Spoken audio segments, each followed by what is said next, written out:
I'm going to show the steps to creating my own neon sign using the fabulous tutorial by Jeff Knight, Awesome Neon Signs in After Effects. Join me, Rose Mikan, to create a neon sign with no third-party plugins, using only a text layer, shape layer, a background layer with texture, and copies of each, and some adjustment layers, some effects, some expressions, a camera, some null layers, and step through it pretty easily. So we're going to make a new composition. We're going to call it Neon Comp VFX. So it's 1920 by 1080. So I'm going to begin by importing a high resolution image that serves as background. Something like brick or concrete works well, or something similar. And I'm going to scale it to fit where I want it into the comp. In this case, I've scaled it quite a bit from its original to get up close and personal to the texture. Next thing we're going to do is go get ourselves a new camera. So we go up to Layer and we go to New Camera. And the settings that I'm defaulting to are the same as Jeff Knight's, and they are here on the screen for you to see. They're set as a 2-node camera. The preset is custom. The film size is 36 millimeters. The focal length is 112.5. The zoom is 2016.67 millimeters. The angle of view is 18.18 degrees. The lock to zoom is checked, and the depth of field is unchecked. Now that we have our camera, we're going to create another layer. We're going to create a new layer, null object. Rename it Camera Control. And we're going to make it 3D on the timeline. On the timeline, I'm going to parent the camera 1 and the camera to the camera control layer. And I'm going to select both of these layers, and I'm going to change their color to be as one unit on the timeline. I'm also going to select the background layer, and I'm going to give its label color none. I'm going to create another layer, and this is an adjustment layer. Again, I'm going to hit enter, and I'm going to rename this one Color Control.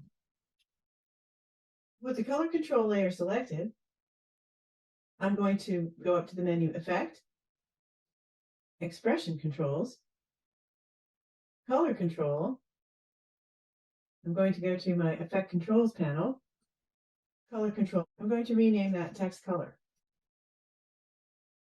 Then I'm going to duplicate that layer, Command D. Then I'm going to rename that one Box Color. Next, I'm going to use the eyedropper tool to create a text color, which in this case I'm going to do a nice sky blue. Then I'm going to take the box color and I'm going to change it to a nice orange. Next, I'm going to select the type tool, and I'm going to type a couple of short words. This is the best suggestion, your name, or in this case, I'm typing good bites. And I have a fill set at 0. Stroke is white. I've chosen thin alternate bold.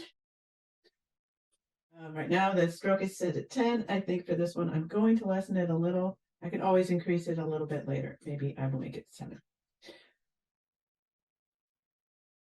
I'm going to turn off the visibility for the background layer at this point because we're going to be concentrating on the text.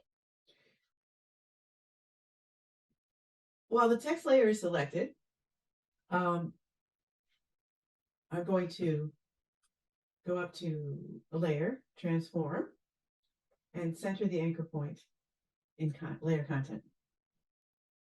While the text layer is still selected, go to the character panel and align the text to center. And I'm going to increase the size. And then I'm going to increase the width a little bit. And I'm going to make sure that my letter spacing is pretty open. In this case, I have 70, 75. I think that looks pretty good. I'm going to position it against my concrete background. While the text layer is still selected, go to Layer,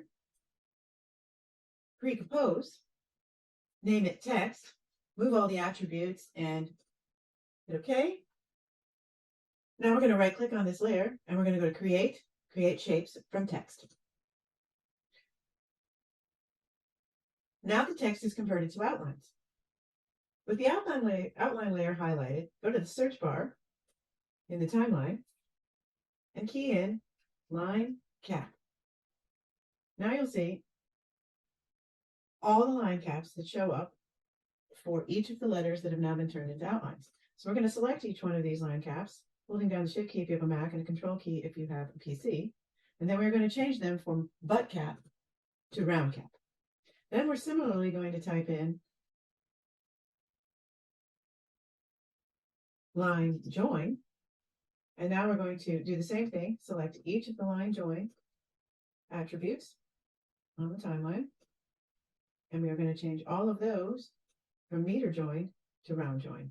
Now we'll have that nice soft pipe look that a neon sign has. Collapse all the attributes and then go to the add button on the timeline with the layer still selected. And we're going to select trim paths. Twirl open our trim paths and we're going to change the end to 95. And we're going to change the offset to 150 to start. The offset that will create the illusion of, so you can see them moving. We can select a specific spot for them. Point, this is a nice quick way to get those openings. Now we're going to go up to layer, new shape layer. And on the shape layer, we're going to hit the add button. And we are going to create a simple rectangle. Stretch out the rectangle to fit nicely around the text. And then we will change its roundness to 20 or 30, depending on your desirability. And we'll use the add button again to select the stroke and change the width to 10 pixels. Then right click on the layer again to create another trim path for the rectangle. Now we're going to move this trim path to be in a better location for a sign. Down here in the lower right as opposed to the upper right makes more sense.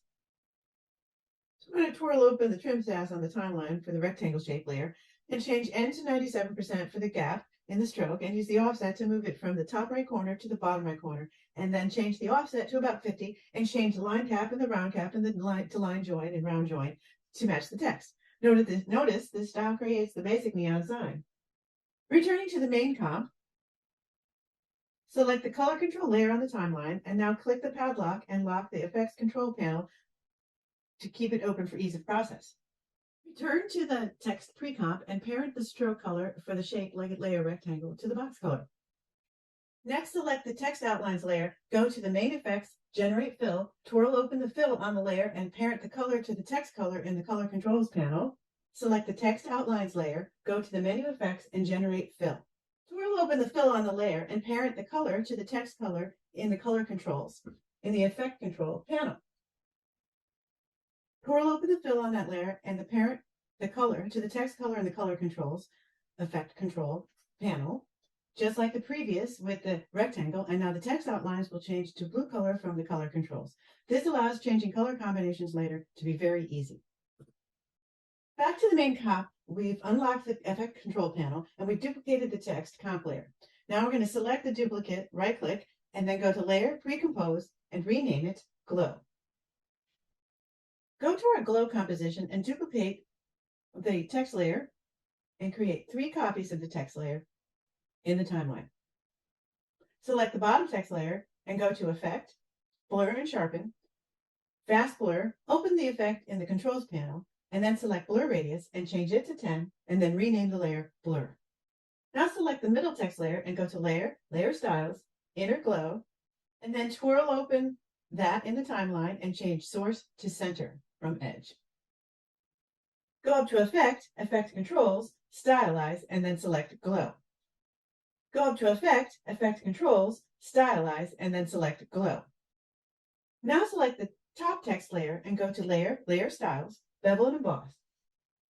Twirl open the Bevel and Emboss in the timeline and reduce the shadow opacity to 50% and the highlight opacity to 0%.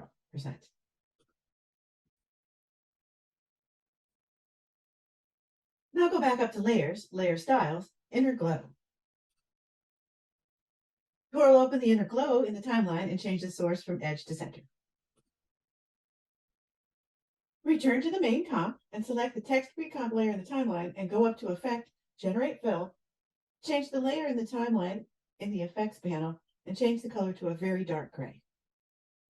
See the nice wire appearance of the neon sign at this point? Next, go to the Layer Styles, Drop Shadow. In the timeline, twirl open the menu and change the distance to 40 and the size to be around 20. Toggle the transparency grid below the preview window to see how that looks. Now change the angle to be 55. Stop soloing this layer and unhide the background texture layer. Go to Layer, Light, select the light type, Spot. With the layer selected, light type, Spot, change intensity to 150%, the cone angle to 50 degrees, and the cone feather to 100%. Make sure Cast Shadows is not selected.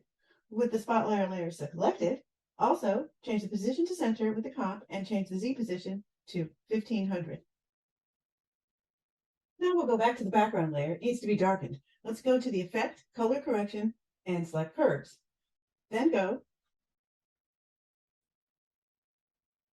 to Effect, Color Correction, and Tint, and change that tint amount to 50. Turn off the glow layer to see how the wire shape is looking. Turn it back on.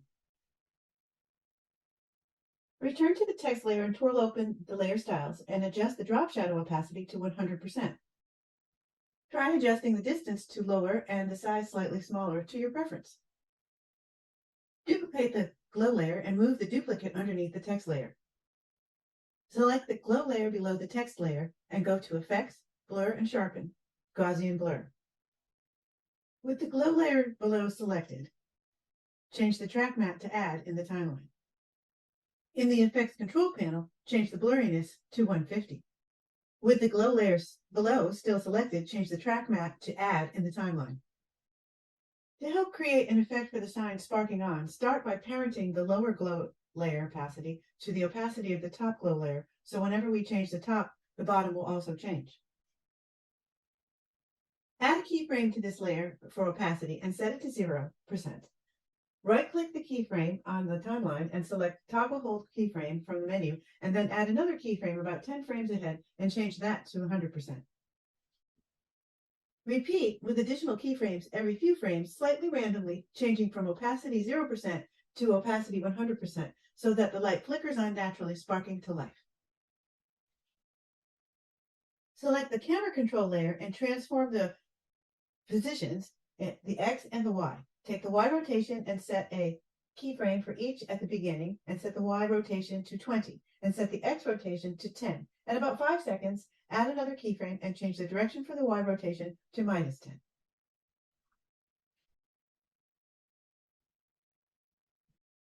Make sure the two glow layers and the text layer are also set to 3D. Select the Spotlight layer and hit T for the intensity, and right-click on intensity and edit the expression to wiggle, parentheses, 1, 15, close parentheses. Open the cone angle, right-click, and edit expression and type wiggle 1, 15, parentheses there as well. Cone angle, right-click for edit expression and type wiggle, parentheses, 1, 15, parentheses.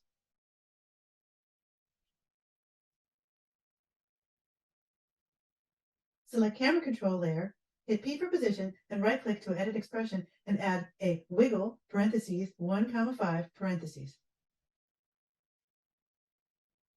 Select the background layer and change the Z rotation and set it back to 50. Well, let's hit play and see how our sign has evolved. Because of the color control adjustment layer, we can easily change the colors at this point without affecting any of the attributes and effects that we've created. So I can change the outline to green, or I can change the text now to hot pink. But I think I'm just going to go back to the original.